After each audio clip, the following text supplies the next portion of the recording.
وسلم على رسوله الكريم أما بعد أعوذ بالله من الشيطان الرجيم بسم الله الرحمن الرحيم وإذا سألك عبادي عني فإني قريب أجيب دعوة الداعي إذا دعان فليستجيبوا لي وليؤمنوا بي لعلهم يرشدون صدق اللہ العظیم۔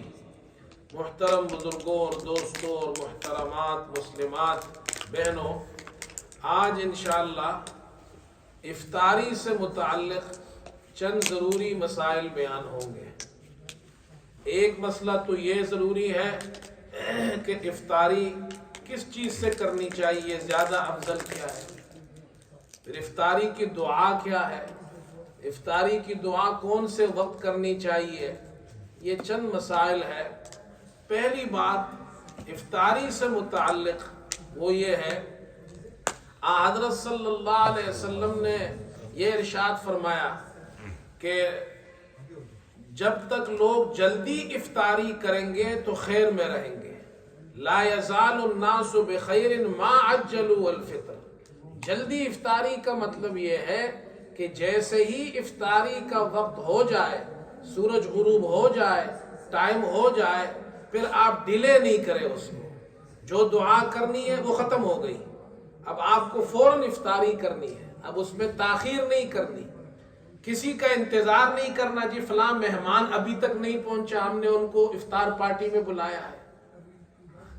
ایک مرتبہ کراچی میں ایسا ہوا، میں وہاں امام تھا، تو کسی نے اپنے شیخ کی، جو ان کا پیر تھا، ان کا شیخ تھا، اس کی دعوت کی، تو بہت بڑی افطار پارٹی کی کہ ہمارے شیخ آ رہے ہیں، پیر صاحب آ رہے ہیں ہمارے گھر میں، تو ان کے لیے ہم نے دعوت کی ہے۔ اچھی بات ہے بھائی، آپ دعوت کریں، لوگوں کو افطاری میں بلائیں۔ تو وہ جو پیر صاحب تھے وہ لیٹ ہو گئے، اور لیٹ بھی ٹھیک ٹھاک ہوئے 10-15 منٹ، اور لوگ دسترخوان پر بیٹھے ہیں، کوئی بھی افطاری نہیں کر رہا اور شیخ کے انتظار میں ہے۔ یہ غلط طریقہ ہے۔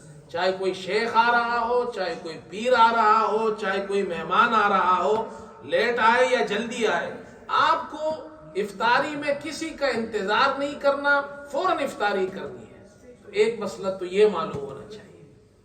دوسری بات یہ ہے، افطاری کس چیز سے کریں؟ افطاری کسی بھی چیز سے آپ کر سکتے ہیں، کھانے پینے کی چیز سے افطاری کریں گے، شرعاً جائز ہے، آپ حلال کھانے پینے سے افطاری کریں، لیکن افضل یہ ہے، مستحب یہ ہے کہ کھجور سے افطاری کریں۔ کھجور نہ ہو تو پانی سے کریں۔ حضرت صلی اللہ علیہ وسلم وہ کھجور سے افطار کرتے تھے۔ حدیث میں آتا ہے آپ تازہ فریش کھجور سے افطار کرتے تھے۔ تازہ کھجور نہ ہو، تر کھجور نہ ہو تو خشک کھجور سے آپ افطار کرتے تھے، اور اگر یہ بھی میسر نہ ہو، پانی کے چند گھونٹ پی لیتے تھے، اس سے افطاری کرتے تھے۔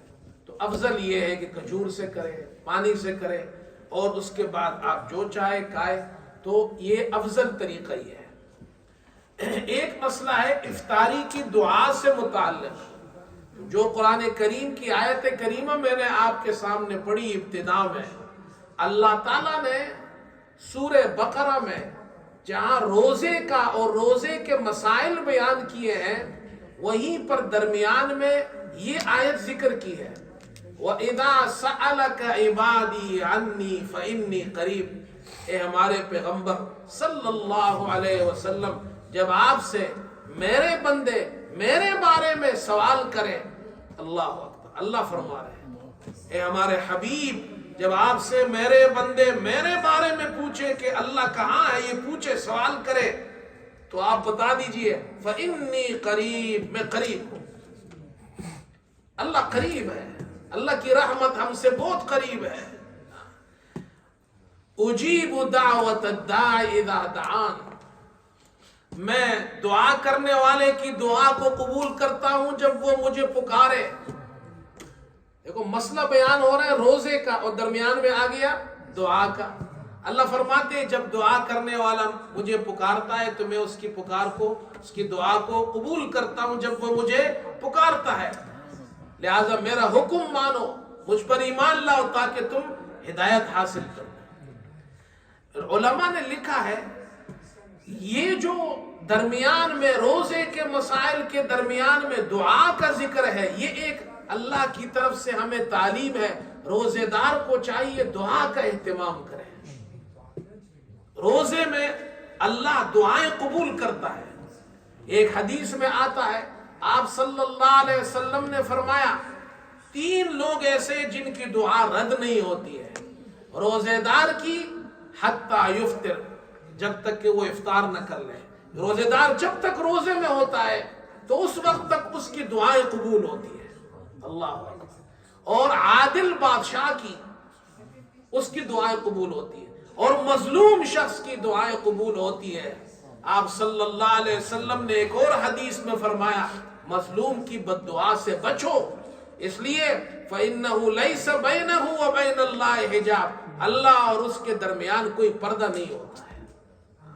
بتر سزا ہے مظلوماں کے ہنگامے دعا کردن، اجابت از در حق بہر استقبال می آید۔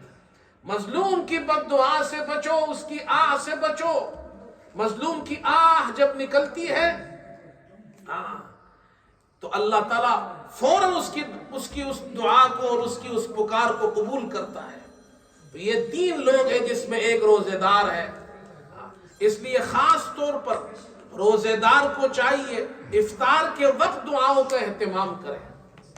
عبداللہ ابن عمر رضی اللہ عنہما کے بارے میں اسی آیت میں حافظ ابن کثیر نے اس کی ذیل میں لکھا ہے، عبداللہ ابن عمر رضی اللہ تعالی عنہ فرماتے ہیں کہ افطار کے وقت روزے دار کی دعائیں قبول ہوتی ہیں۔ اور عبداللہ ابن عمر رضی اللہ عنہ افطاری کے وقت اپنے گھر والوں کو اور بچوں کو جمع کرتے تھے، ان کو بلاتے تھے اور دعا کا اہتمام کرتے تھے۔ تو گھروں میں بھی جو ہماری مائیں بہنیں سن رہی ہیں ان کو چاہیے، وہ جناب ہمارے یہاں تو افطاری کے وقت پکوڑے تلے جا رہے ہوتے ہیں، اور ادھر سموسے بھی پک رہے ہیں، تو بھائی سموسے پکوڑے تھوڑے سے پہلے بنا لے۔ کہتے نہیں، عورتیں کہتی ہیں چلو لوگ ہمارے گھر والوں نے روزہ رکھا ہے تو فریش کھائے، وہ آخری ادھر جناب دعا کے ٹائم میں بھی پکوڑے پک رہے ہیں بھائی، اس وقت دعائیں قبول ہوتی ہے۔ عبداللہ ابن عمر اپنے بچوں کو جمع کرتے تھے، ماں بھی جمع ہے، باپ بھی ہے، بچے بھی ہے، بہن بھائی بھی ہے، سب اکٹھے دسترخوان پر بیٹھ کر دعائیں مانگے۔ یہ دعاؤں کی قبولیت کا وقت ہوتا ہے۔ سمجھ گئے بھائی؟ اسی لیے اللہ نے روزے والی آیتوں میں دعا کی آیت کو ذکر کیا ہے، اس لیے کہ وہ پیاس کا وقت ہوتا ہے، پیاس لگی ہوتی ہے، آدمی اس وقت بھوکا ہوتا ہے، تو اور انکساری کی عاجزی والی حالت ہوتی ہے، اس حالت میں بھوک میں اور پیاس میں دعائیں مانگتا ہے تو اللہ اس کی دعاؤں کو قبول کرتا ہے۔ تو دسترخوان پر بیٹھ کر یہ عادت بنائے کہ ہم دعائیں مانگے اللہ سے۔ اچھا، اب کیا دعا مانگنی چاہیے؟ 2 دعائیں ہیں، دیکھیں، ایک دعا ہے اللہم لک صمت وعلی رزقک افطرت۔ پہلی بات یہ سمجھے، ہمارے یہاں عموماً لوگ یہ جو افطاری والی دعا ہے اس میں غلطی کرتے ہیں۔ کیا غلطی کرتے ہیں؟ جو حدیث میں الفاظ آئے ابو داؤد میں، اللہم لک صمت وعلی رزقک افطرت، اللہ میں نے تیرے لیے روزہ رکھا، تیرے رزق پر افطار کیا، بس۔ لیکن ہمارے یہاں لوگوں نے اس میں اضافہ کر دیا ہے، اللہم لک صمت وبک آمنت وعلیک توکلت وعلی رزقک افطرت، اتنا لمبا بنا دیا پھر یاد بھی نہیں ہوگا۔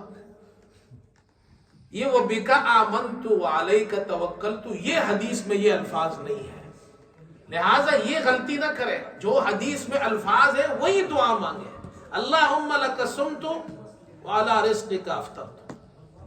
بات سمجھ میں آئی؟ درمیان میں اضافہ نہیں کرنا چاہیے، اس میں یہ الفاظ حدیث کے اندر یہ الفاظ موجود نہیں ہے۔ میں اکثر ساتھیوں سے کہتا ہوں یہ جو ہم دعا کھانے والی دعا ہے اس میں بھی ہم غلطی کرتے ہیں، الحمدللہ الذی اطعمنا وسقانا، بولو بھائی، وجعلنا من المسلمین نہیں ہے، وجعلنا مسلمین ہے۔ حدیث کی ساری کتابیں پڑھ لو، وجعلنا من المسلمین نہیں ہے، وجعلنا مسلمین۔ الحمدللہ معنی دونوں کا ایک ہے، لیکن جو الفاظ حدیث میں ہے وہ وہی پڑھا کرو۔ الحمدللہ ہمارے یہاں جو بچوں کی کتاب ہے نا قاعدے والی، اس میں جب بچے یہاں پڑھنے آتے میں استاذوں سے کہتا ہوں اس کی تصحیح کرو، الحمدللہ الذی اطعمنا وسقانا وجعلنا مسلمین، بس۔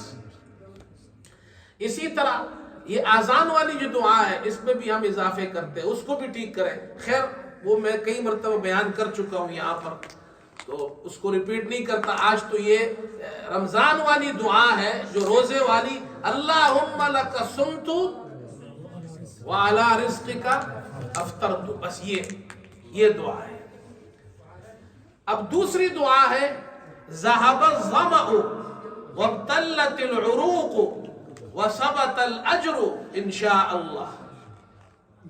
ذہب الظمأ پیاس چلی گئی، وابتلت العروق رگیں تر ہو گئی، اللہ اکبر پانی پیا، وثبت الاجر انشاء اللہ، اللہ نے چاہا تو اجر بھی اللہ کی طرف سے ہمارے لیے ہو گیا، ثابت ہو گیا، نیکی اور ثواب بھی ہمیں مل گیا۔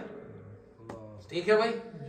اب یہ جو دعا ہے ذہب الظمأ، پیاس چلی گئی، رگیں تر ہو گئی، اجر بھی اللہ نے چاہا تو مل گیا، یہ دعا تو علماء کہتے ہیں جب افطاری کر لے تو اس کے بعد پڑھنی ہے۔ ٹھیک ہے، مطلب بھی سمجھ میں آتا ہے۔ لیکن وہ جو دوسری دعا ہے اللہم لک صمت وعلی رزقک افطرت، یہ کب پڑھنی چاہیے؟ تو بعض علماء کہتے ہیں شروع میں پڑھنی چاہیے، یہ والی دعا شروع میں پڑھے، اللہم لک صمت وعلی رزقک افطرت شروع میں پڑھے، اور ذہب الظمأ وابتلت العروق یہ آخر میں پڑھے۔ البتہ کچھ علماء کہتے ہیں کہ اللہم لک صمت والی دعا یہ شروع میں نہیں پڑھنی چاہیے، آخر میں پڑھنی چاہیے۔ کیوں؟ ان کا خیال یہ، وہ کہتے ہیں اس میں ماضی کا صیغہ ہے، اللہم لک صمت وعلی رزقک افطرت، اے اللہ میں نے تیرے رزق پر افطار کیا، تو ابھی تو افطار کیا نہیں ہے آپ نے، تو جب کر لیا تو پھر پڑھیں۔ لیکن یہ کوئی اتنی مضبوط دلیل نہیں ہے، ہمارے علماء اکثر یہی کہتے ہیں یہ والی دعا شروع میں پڑھیں، وعلی رزقک افطرت، میں نے آپ کے رزق پر افطار کیا، تو جو ابھی کرنے والی چیز ہے نا یقینی، اس کو ماضی میں بھی پاسٹ کے صیغے میں بھی عرب ذکر کرتے ہیں، اس طرح ہوتا ہے۔ جیسے مؤذن جب اقامت پڑھتا ہے، اذان سے پہلے مؤذن کیا پڑھتا ہے؟ اقامت میں کیا کہتا ہے؟ حی علی الفلاح، حی علی الفلاح کے بعد کیا کہتا ہے؟ قد قامت الصلاح، قد قامت الصلاح، نماز کھڑی ہو گئی، نماز کھڑی ہو گئی۔ تو نماز ابھی کہاں شروع ہوئی ہے؟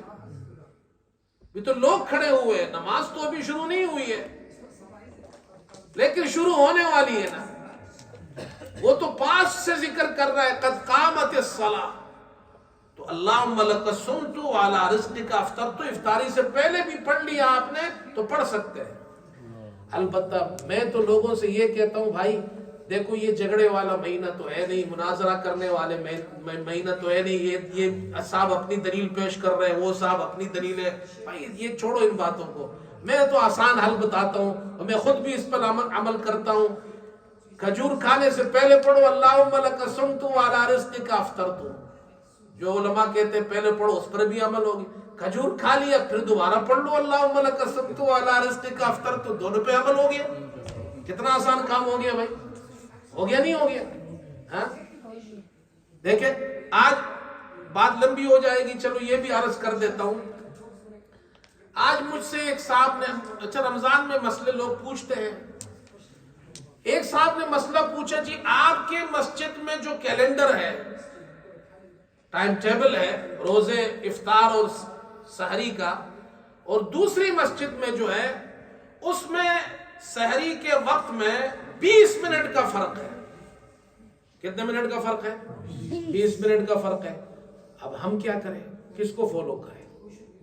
بالکل ویلڈ سوال ہے، ایک عام آدمی مسلمان پوچھتا ہے بھائی ایک شہر میں 2 مسجدیں ہیں، ایک مسجد میں 20 منٹ پہلے افطار اور سحری کا ٹائم ختم ہو رہا ہے اور دوسری مسجد میں 20 منٹ بعد ہو رہا ہے، ہم کیا کریں؟ تو میں نے اس کو ذرا تفصیل سے مسئلہ بیان کیا. سمجھدار آدمی تھا، پڑھا لکھا آدمی تھا، نوجوان تھا. میں نے اس کو کہا کہ میں آپ کو بتاتا ہوں مسئلہ یہ ہے، ہم جو ہے ہم 18 ڈگری کو فالو کرتے ہیں. 18 ڈگری کا معنی یہ ہے جو فلکیات کے علماء ہے ان کے یہاں اوتھینٹک یہ ہے کہ جب 18 ڈگری پر ہو سورج تو صبح صادق ہو جاتا ہے. سورج جب غروب ہوتا ہے اس کے بعد پھر طلوع ہوتا ہے، تو یہ جب ادھر سے جب طلوع ہوگا سورج، تو جب اس سے پیچھے نیچے جب یہ 18 ڈگری پر پہنچ جائے گا تو صبح صادق کا وقت ہو جاتا ہے. یہ اکثر فلکیات کے علماء اس پر متفق ہے. یہ 18 ڈگری پاکستان میں بھی ہے، ہندوستان میں بھی ہے، سعودی عرب میں بھی ہے، انگلینڈ میں بھی، ہم اس پہ عمل کرتے ہیں. سمجھ میں آئی؟ البتہ بعض حضرات یہ کہتے ہیں 15 ڈگری پر جب پہنچ جائے، اب 18 اور 15 میں 3 ڈگری کا فرق ہے نا، تو 15 ڈگری بعد میں ہوگی، 18 ڈگری پہلے ہوگی. یعنی 18 ڈگری والے آج مثال کے طور پر کل جو گزر گیا 18 ڈگری والوں نے 4 بجے بند کیا، 15 ڈگری والوں نے 4:20 پہ بند کیا، تو یہ 3 ڈگریوں میں 20 منٹ کا فرق ہے. بات سمجھ میں آ گئی بات؟ تو وہ 15 پہ عمل کرتے ہیں، ہم کس پہ عمل کرتے ہیں؟ 18 پہ. یہ ایک بات میں نے سمجھائی، اس کو سمجھ میں آ گئی، اس نے کہا مجھے سمجھ میں آ گئی بات. میں نے کہا دوسری بات سنو. کہتے ہیں میں کیا کروں؟ میں نے کہا 2 جواب ہے اس کے. ایک جواب یہ ہے، آپ جس مسجد میں جاتے ہیں، جس مسجد میں عموماً نماز پڑھتے ہیں، پورا سال نماز پڑھتے ہیں، اس کو فالو کریں. ٹھیک ہے. دوسرا جواب، میں نے کہا ہمارے والد صاحب رحمت اللہ علیہ انہوں نے ہمیں یہ بتایا، ایک مرتبہ کراچی میں یہ مسئلہ پیدا ہوا تھا 18 ڈگری اور 15 ڈگری کا. مفتی رشید احمد صاحب لدھیانوی رحمت اللہ علیہ بڑے عالم گزرے ہیں کراچی میں، بہت بڑے مفتی تھے. وہ یہ کہتے تھے کہ صبح صادق 15 ڈگری پہ ہوتا ہے. باقی جو پاکستان کے کراچی کے بڑے بڑے علماء تھے، مفتی شفیع صاحب رحمت اللہ علیہ، مولانا یوسف بن نوری رحمت اللہ علیہ، ایسے بڑے بڑے علماء، وہ کہتے تھے نہیں 18 ڈگری پہ ہے، تو 20 منٹ کا فرق ہوتا تھا.